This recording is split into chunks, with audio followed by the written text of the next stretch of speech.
So a bill was just passed.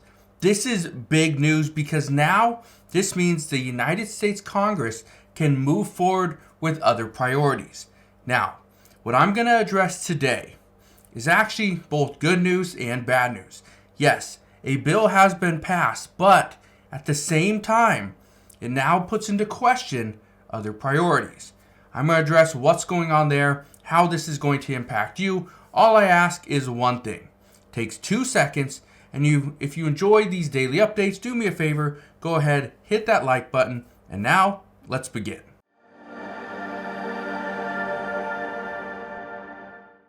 So what was just passed in the United States? Well, look at this. It says Congress passes an $886 billion defense policy bill, and President Biden will sign that into law. Okay? Happened today. Here's the good news. We are now going to see this signed into law. This means the 63rd year in a row that the National Defense Bill Authorization Act has been passed. That's good news. Now, I want to read you a little bit from this article from Reuters, and this is going to give you some insight as to what we are about to see, because something happened in this bill that some people were very upset with. Let's read.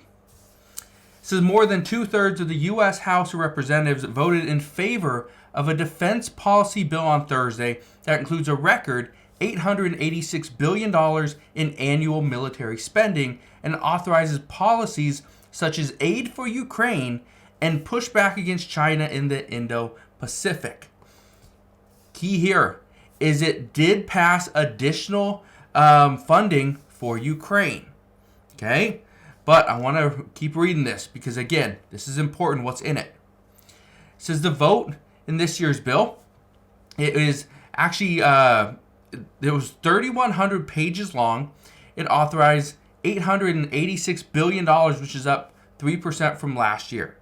Okay? It says the final version of the NDAA left out provisions addressing divisive social issues such as access to abortion and treatment of transgender service members. Keep in mind, all these things, all these different discussions, negotiations, these were on the table. Lawmakers could have put these into the bill. However, they opted not to keep it clean, keep it a bipartisan bill in order to see it pass. That's the key, because as of right now, there's too many lawmakers trying to pass partisan ideas and partisan bills, and it's never going to work. Not with a divided Congress. It says the fiscal 2024 NDAA also includes a 4-month extension of the Disputed Domestic Surveillance Authority, which gives lawmakers more time to either reform or keep the program, known as Section 702 of the Foreign Intelligence Surveillance Act, or FISA. I addressed this about a week ago and said how there's discussions right now that can we pass the Section 702? Because if we don't, this will allow, once this expires, this will now prevent the FBI from doing their job and trying to track down people from other countries that are posing a threat to us here in the United States. But the other issue, and this is why it's very disputed both sides, is because this also allows the FBI to track people in the United States if they were considered a threat or in a group which is considered a threat. Again, a lot of questions here. Goes on to say this bill extends one measure to help Ukraine, the Ukraine Security Assistance Initiative, through the end of 2026. It authorizes $300 million for the program in the fiscal year ending September 30th, 2024, and the next one in 2025. This is a huge, huge difference compared to the $61 billion in assistance that President Biden asked Congress for. But, and this is where things get very interesting, says that emergency spending request is bogged down in Congress, as Republicans have refused to approve assistance for Ukraine without Democrats agreeing to a significant toughening of immigration law.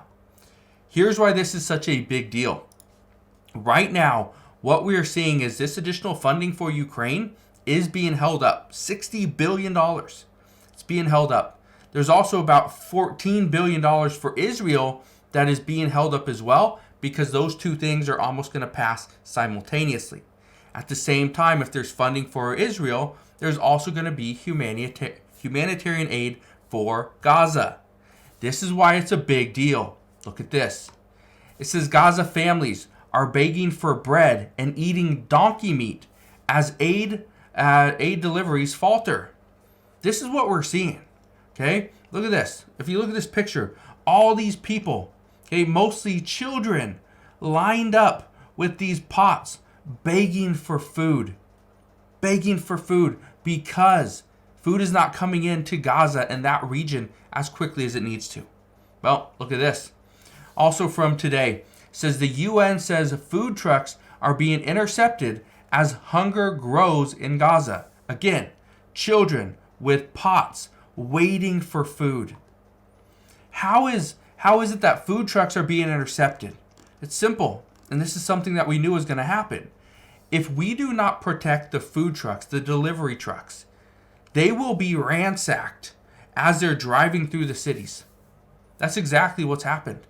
I showed a video, I think earlier on this week or maybe last week, where people were jumping on the backs of trucks, pulling boxes off, throwing them off the sides of the truck to their family, to their kids, because there was no food, there was no medicine, there was nothing. There's nothing in many parts of the region. And that's a huge problem. But again, the United States and other countries are not going to send additional funding and aid over to Gaza if we continue to see this. And so that puts into question, well, what about those bills that are being considered at this time? Well, here's what we know. President Biden is now floating the idea of immigration changes in efforts to boost bipartisan support for Ukraine aid. Keep in mind, the reason why we are pushing for additional aid to Ukraine is because they're going up against Russia. We do not want Russia to get closer to our NATO allies. The other thing is the reason why we continue to push Ukraine is because President Zelensky keeps coming to the United States like he did just the other day. He came to the United States and pretty much begged the Biden administration to give Ukraine additional funding, give them some more assistance to the tune of about $60 billion. But keep in mind, even though there's other NATO countries that are supporting Ukraine and have sent them about $20 to $30 billion, the United States has sent, I believe, about $170 to $180 billion worth of assistance, much more than all the other countries. That's one of the reasons why the Biden administration is getting a lot of pushback is, why are we doing everything when there's other countries nearby that should be protecting Ukraine just as much because they could potentially be next, at least according to experts? Well, again, it doesn't stop there. We are attempting to send money to Ukraine because we know if we fight for Ukraine, there's the aid to Israel is also tied to that. Those will go hand in hand. But here's something else.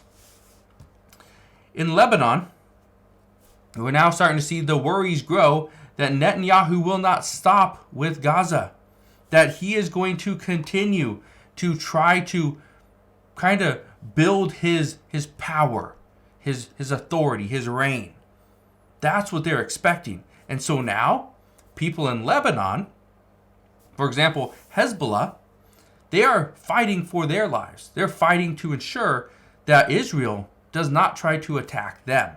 Again, this war could be widening. Here's one last thing I want to show you. And I want to talk about this just a little bit. Republicans are sending a dangerous message to the rest of the world. How are they doing this? Well, that's where we need to talk about it. Because Republicans, could they be sending a dangerous message to the rest of the world? Yes. Because for the longest time, the United States was seen as everyone's partner. That you could come to, not come to the U.S., but you could turn to the United States as an ally. If you needed to be rescued, you need additional help, come over, we'll help you out. But now, things are a little bit different.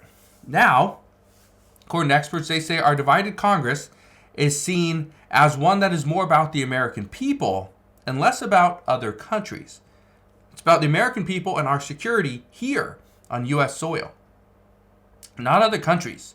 And so what they are saying around the world is that this could be a dangerous message, that at the moment, the United States is not one that wants to help other countries. They want to help themselves. We want to help ourselves here in the U.S. first, and then possibly we will go help another country. But we have to look at our own problems here on U.S. soil first, and then we can address those abroad. Which brings up the whole question. Was what was just passed in this $886 billion National Defense Authorization Act, was this enough? Or did we fall short? Well, only time will tell, but one thing I can tell you, I will be here every step of the way. I'll fill you in on all the latest news and updates. All you gotta do is two things. First, hit the like button on this video if you enjoyed today's update. Second thing, click that subscribe button and also tick that notification bell so you never miss an update.